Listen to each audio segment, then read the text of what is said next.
Yo, what is up guys? I'm back again with a brand new tutorial. Today, I'm going to show you how to get the modded version of Last Asylum Plague.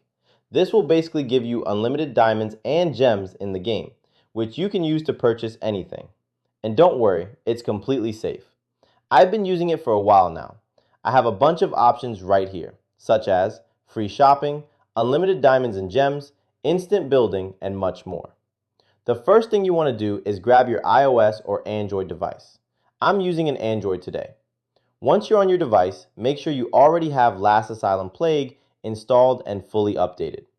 If you need to check, just go to the App Store or Google Play Store.